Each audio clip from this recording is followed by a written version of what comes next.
As a species, we've put a lot of space between natural instinct and the way we actually behave in our day-to-day life. That's mostly because of how much crazy technological change we've had, especially in the last 100 or so years. Now, when we're trying to build community, we're trying to reinvent the wheel instead of just leaning into what has literally always worked. I found that observing how nature approaches connection is a really great way to relearn some of the principles that feel really true. And you can find a lot of inspiration for building community in nature. So I'm going to talk about 5 of my favorite principles from nature that I like to study and think about and incorporate in my own life and how I connect with people and how I think about how communities bring people together. Collective intelligence is shared wisdom that emerges from the collaboration of many individuals. It is the recognition that the whole is more than the sum of its parts. Starling murmurations are a beautiful example of a massive collaboration effort for safety, communication, and celebration. Starlings are these really feisty little birds that are native to Europe, but now are thriving in North America because of a smuggling situation that had something to do with Shakespeare. This is true, you can look it up. Each starling is its own bird, but it responds to the movements of the 6 or 7 birds close to it. It results in these really beautiful shapes that they create in the sky. It's a beautiful metaphor for spreading power and for collective intelligence. No matter the size of the flock, a decision by one little bird on one side is going to affect the direction of the entire group. And I think that's a really beautiful principle to build into human communities. Strong communities operate in this way. They are shaped not just by one leader or a group of leaders. Everyone within the group has power and they're invited to participate. This is what makes communities messy, but also fun. How can you make more opportunities to share knowledge between community members? How are you spreading out power so that each member feels free to contribute to the group? What becomes possible when leaders take a step back from sharing knowledge in the community? Biodiversity is the variety of life in a given area, including different species of plants, animals, fungi, and microorganisms. Biodiversity in nature is an indicator of ecological health. Ecosystems like the ocean floor are at their most resilient when they support a large number of species. It multiplies the number of individuals that can survive and thrive. The more diversity you have within a specific area, the more individuals can live in that area. So in human communities, a group that has diverse interests, diverse backgrounds, and diverse goals, they're at the best place to help each other thrive together. It's like a puzzle. So you don't want, when you have a puzzle, you don't want all of the same piece. You want a diversity of piece shapes that together is much more resilient than any one piece. There's been research within large organizations about how diverse teams bring out more innovation and they're smarter together. And it's specifically because contending with the diversity in the group is what makes people more creative. It's what makes them more resilient. It's what makes them, the good teams, be able to address conflict and do a bunch of different things better if there's diverse voices in the room. What is your community's unique definition of biodiversity?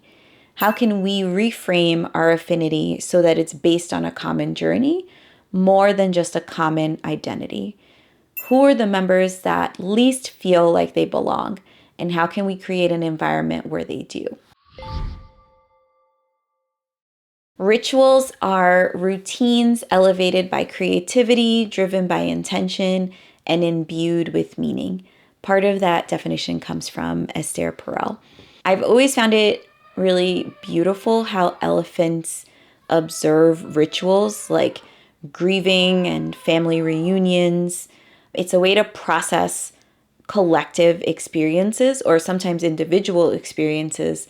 For example, when a new calf is born, the entire herd will gather to greet it.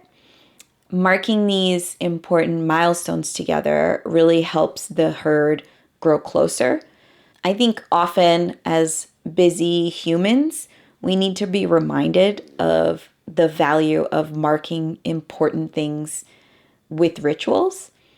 And that's like a very healthy way to keep a community together by naming both the joy, the sorrow, and all of the different potential things that are happening to an individual or a smaller group of the community and bringing them into the group as a way to bring the group together and as a way to bring people closer.